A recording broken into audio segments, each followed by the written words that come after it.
So hello everyone, कैसे आप सभी लोग। तो I welcome you all in my YouTube channel R S classes.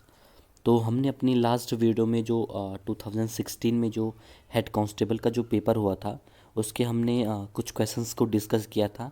उसमें लगभग हमने 30 क्वेश्चंस तक जो हिंदी में पूछे गए थे हमने उन क्वेश्चंस को डिस्कस किया था। और जो लगभग 20 to 25 क्वेश्चन हैं वो हमने जीएस के डिस्कस किए थे। तो आज हम उसी सेशन को कैरी फॉरवर्ड करेंगे और हम उससे आगे के क्वेश्चंस को डिस्कस करेंगे। तो जो आज का जो फर्स्ट क्वेश्चन है जो पूछा गया था वो पूछा गया था कि जो ओलंपिक हुए थे हमारे 2012 में वो कहाँ हुए थे।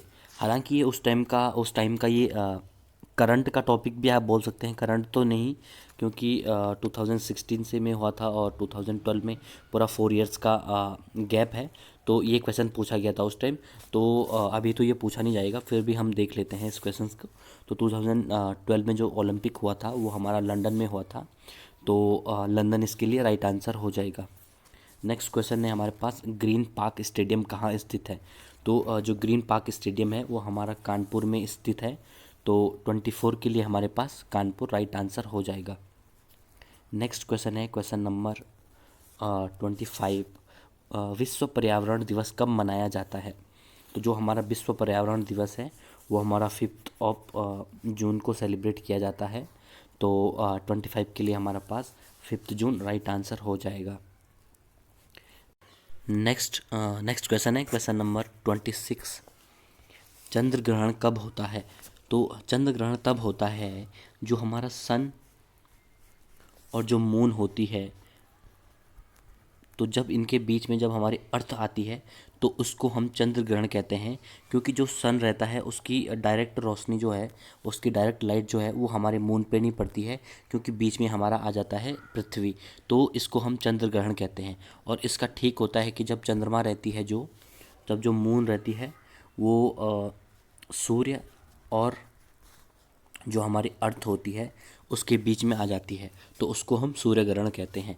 तो इसके लिए हम 26 के लिए हमारे पास ये राइट आंसर हो जाएगा। नेक्स्ट है क्वेश्चन नंबर 27। हुक शब्द का प्रयोग किस खेल में किया जाता है। तो जो मुक्केबाजी और क्रिकेट होता है तो उसमें हम हुक शब्द का यूज करते हैं। तो 27 के लिए हमारे पास मुक्केबाजी और क्रिकेट हमारा राइट आंसर हो जाएगा। नेक्स्ट क्वेश्चन है क्वेश्चन नंबर 28। शरीर में सबसे मजबूत पेशी कौन सी होती है। तो जो जो जबड़े होते हैं वो सबसे स्ट्रॉन्गेस्ट होते हैं हमारे बॉडी में। तो 28 के लिए हमारे पास एनेमल जबड़े जो है राइट आंसर हो जाएगा। नेक्स्ट क्वेश्चन है हमारे पास क्वेश्चन नंबर 29। संतोष ट्रॉफी का संबंध किस खेल से है। तो संतोष ट्रॉफी जो होती है वो हमारी फुटबॉल के फील्ड में दी जाती है। तो 29 के लिए हमारे पास फुटबॉल राइट आंसर हो जाएगा। सो नेक्स्ट क्वेश्चन है क्वेश्चन नंबर 30।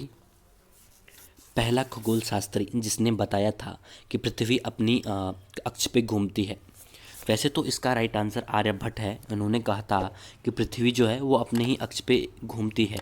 तो बहुत सारे अगर आप गूगल करोगे इस क्वेश्चंस को या फिर डिफरेंट डिफरेंट प्लेटफॉर्म से अगर आप इसके आंसर्स को देखोगे तो कहीं पे आपको आर्यभट्ट आंसर मिलेगा और कहीं पे आपको निकोलस कॉपरनिकस आंसर मिलेगा। हालांकि इसका राइट आंसर आर्यभट्ट है। लेकिन जब आप देखोगे इससे पहले कि जब आपको कॉपरनिकस के बारे में बता देता हूँ। ऐसा इसीलिए कहते हैं कि जब 1530 के टाइम पे इनकी एक बुक पब्लिश हुई थी। और उससे पहले क्या हो गया था कि बुक का नाम था डी रेवोल्यूशन। तो इनके अपने डी रेवोल्यूशन में उन्होंने कहा था कि जो पृथ्वी होती है वो अपनी दूरी पे घूमती है। और इतना ही नहीं, इन्होंने ये भी कहा था कि जो पृथ्वी होती है वो सूर्य के चारों तरफ क्या करती है, चक्कर लगाती है। और उससे पहले एक जो हमारी वेस्टर्न वर्ल्ड है उसमें कहा जाता था कि उनमें ये माना जाता था कि जो सूर्य होता है वो पृथ्वी के चारों तरफ घूमता है। लेकिन इन्होंने ये क्लैरिफाई किया था कि जो पृथ्वी होती है वो सूर्य के चारों तरफ घूमती है। और उसका एक रिज़ल्ट ये भी निकला कि उन्होंने ये भी कहा था कि जो वेस्टर्न वर्ल्ड था उनका कहना था कि जो हमारा यूनिवर्स है उसका जो सेंटर होता है या उसका जो मूल बिंदु होता है वो हमारा सूर्य होता है। लेकिन उन्होंने इस बुक में ये भी कहा कि जो हमारा यूनिवर्स है उसका जो हमारा जो सेंटर होता है वो हमारी गैलेक्सीज होती हैं। वो हमारा जो सौर मंडल है, तो वो हमारा जो सोलर सिस्टम है वो उसका सेंटर बिंदु होता है हमारे यूनिवर्स का। तो इससे इन्होंने इतना क्लैरिफाई किया था। तो वैसे तो इसका आंसर आर्यभट्ट है, लेकिन बहुत जगह आपको गूगल करके इसका आंसर आपको निकोलस कॉपरनिकस भी मिलेगा। तो 30 के लिए हमारे पास आर्यभट्टा राइट आंसर हो जाएगा। नेक्स्ट है हमारे पास, जहाज महल का निर्माण किस स्थान पर हुआ था? तो जहाज महल जो है वो हमारे मांडू में है, जो कि हमारा एमपी में पड़ता है। और एमपी का जो थार डिस्ट्रिक्ट है उसमें ये एक जगह पड़ती है जहाँ की एक महल है। तो ये इस महल का जो शेप है वो टोटली एक जहाज के जैसा है, जिससे कि इसको जहाज महल भी कहते हैं। और ये जो महल है वो दो तालाबों के बीच में है। एक तालाब का नाम तो कापुर है और दूसरे तालाब का नाम मुंज है। तो इन दोनों के बीच में भी ये जो जहाज महल है वो बना है। और जो इसको बनाया था वो घियाउद्दीन खिलजी ने बनाया था। तो 31 के लिए हमारे पास मांडू राइट आंसर हो जाएगा, और ये मांडू एमपी डिस्ट्रिक्ट में है। नेक्स्ट है हमारे पास, बादशाही मस्जिद स्थित है। तो जो बादशाही मस्जिद है हमारी, वो लाहौर जो कि पाकिस्तान में है, वहाँ स्थित है ये। तो इसका कंस्ट्रक्शन जो हुआ था हमारे पास 1671 के टाइम पे हुआ था। और 1671 से और 72 के टाइम पे। और जो ये जो मस्जिद है वो औरंगजेब ने कंस्ट्रक्ट की थी 1671 के टाइम पे। और तो इसके लिए हमारे पास लाहौर राइट आंसर हो जाएगा। नेक्स्ट है हमारे पास, अकबर का मकबरा स्थित है। तो जो अकबर है उसका मकबरा हमारा सिकंदराबाद में है, जो कि उनके जो बेटे थे जहांगीर, उन्होंने 1605 से 1613 के टाइम पे बनाया था। तो 33 के लिए हमारे पास सिकंदराबाद राइट आंसर हो जाएगा। सो नेक्स्ट क्वेश्चन है क्वेश्चन नंबर 34। गदर पार्टी की स्थापना कहाँ हुई थी? तो गदर पार्टी की स्थापना अमेरिका में हुई थी, यूएसए में हुई थी। और ये लाला हरदयाल जी थे, उन्होंने इसकी स्थापना करी थी। और जो इसमें पार्टी में जो थे वो सिख और जो हिंदू पंजाबीज थे, वो ज़्यादा लोग इस पार्टी में थे। उन्होंने ब्रिटिशर्स के लिए आंदोलन किया था। तो 34 के लिए हमारे पास अमेरिका राइट आंसर हो जाएगा। और इसकी स्थापना 1913 के टाइम पे हुई थी। तो 34 के लिए हमारे पास USA is right answer. Next question है क्वेश्चन नंबर 34। गांधी जी ने आत्मकथा किस भाषा में लिखी थी? तो जो गांधी जी की बायोग्राफी थी वो गुजराती में लिखी गई थी। तो 35 के लिए हमारे पास गुजराती राइट आंसर हो जाएगा। नेक्स्ट क्वेश्चन है क्वेश्चन नंबर 36। उत्तराखंड राज्य में कितनी तहसीलें हैं? तो जो हमारा उत्तराखंड डिस्ट्रिक्ट है उसमें 113 यानी 113 टोटल तहसील हैं। सो 36 के लिए हमारे पास 113 राइट आंसर हो जाएगा। नेक्स्ट क्वेश्चन है हमारे पास क्वेश्चन नंबर 37। गौरा देवी का संबंध किस आंदोलन से है? तो गौरा देवी आपको पता ही है, उत्तराखंड में एक जाना माना नाम है। तो जिन्होंने कि पेड़ों को बचाने के लिए चिपको आंदोलन की शुरुआत करी थी। तो 37 के लिए हमारे पास चिपको आंदोलन राइट आंसर हो जाएगा। नेक्स्ट क्वेश्चन है हमारे पास, किसान क्रेडिट कार्ड केसीसी जिसको कैसे हैं कहते हैं हम, तो योजना की शुरुआत कब हुई थी? तो इसका इनिशिएटिव लगभग 1998 के टाइम पे स्टार्ट हो गया था। और ये जो इसकी शुरुआत है वो 2001 में स्टार्ट की गई थी। तो 38 के लिए हमारे पास 2001 हमारा राइट आंसर हो जाएगा। नेक्स्ट है हमारे पास 39। भारत इलेक्ट्रॉनिक लिमिटेड स्थित है। तो जो हमारा भारत इलेक्ट्रॉनिक लिमिटेड है वो कोटद्वार में स्थित है। तो 39 के लिए हमारे पास कोटद्वार राइट आंसर हो जाएगा। नेक्स्ट है हमारे पास क्वेश्चन नंबर 40। उत्तराखंड में द्वितीय राजभाषा का दर्जा किसे दिया गया है? तो जो हमारी सेकेंडरी जो हमारी लैंग्वेज है वो हमारी संस्कृत है, और फर्स्ट हिंदी आपको पता ही होगा। सो 40 के लिए हमारे पास संस्कृत हमारी राइट आंसर हो जाएगा। नेक्स्ट है हमारे पास क्वेश्चन नंबर 41। महात्मा गांधी के राजनैतिक गुरु कौन थे? तो जो गोपाल कृष्ण गोखले जी थे, वो उनसे इंस्पायर होके, यानी उनके जो रोल मॉडल थे गांधी जी के, जो पॉलिटिकल गुरु थे, वो हमारे गोपाल कृष्ण गोखले जी थे। तो 41 के लिए हमारे पास गोपाल कृष्ण गोखले हमारा राइट आंसर हो जाएगा। नेक्स्ट क्वेश्चन है हमारे पास क्वेश्चन नंबर 42। उत्तराखंड के किस शहर में भारतीय प्रबंध संस्थान की स्थापना की गई थी? तो इस संस्थान की स्थापना जो प्रबंधन संस्थान था हमारा, वो हमारा काशीपुर में स्थित है।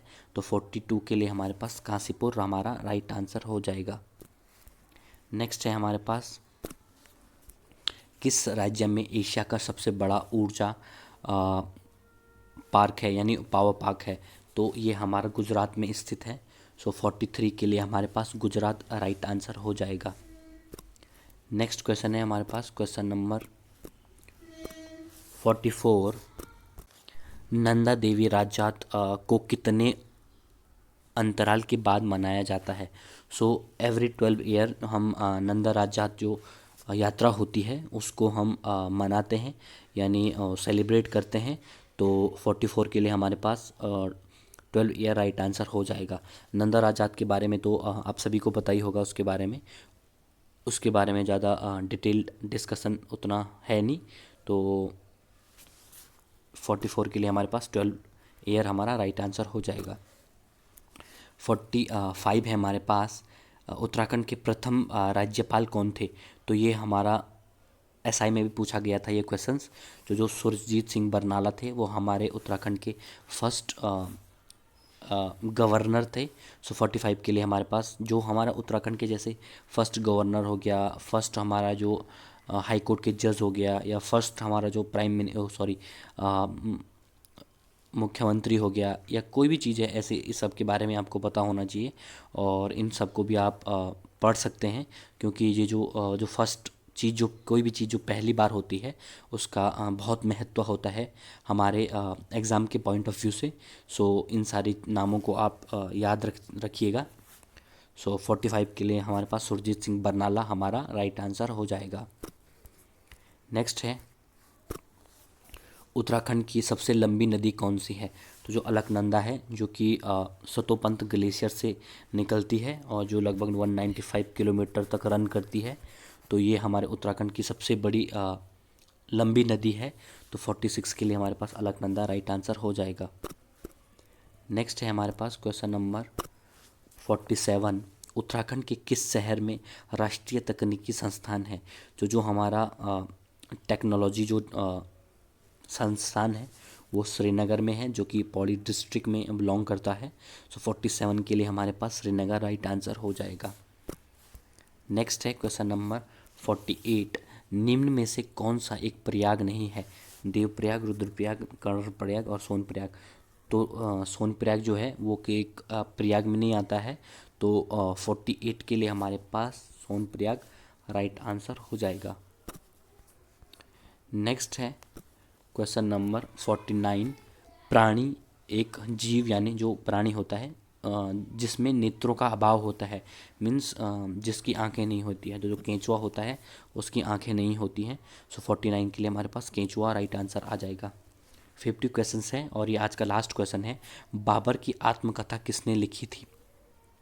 तो जो बाबर था उसके पीरियड के बारे में आप सभी को पता ही होगा, क्योंकि बाबर था जो एक डोमिनेंट एक एम्परर हुआ करता था, और उसकी जो आत्मकथा थी जो उसकी, वो उसने खुद लिखी थी। तो बाबर 50 के लिए हमारे पास बाबर हमारा राइट आंसर हो जाएगा। सो आज की वीडियो में इतना ही, और अगर आपको हमारा सेशन पसंद आता है और तो हमारे वीडियो को लाइक करना, हमारे चैनल को सब्सक्राइब करना। So thank you.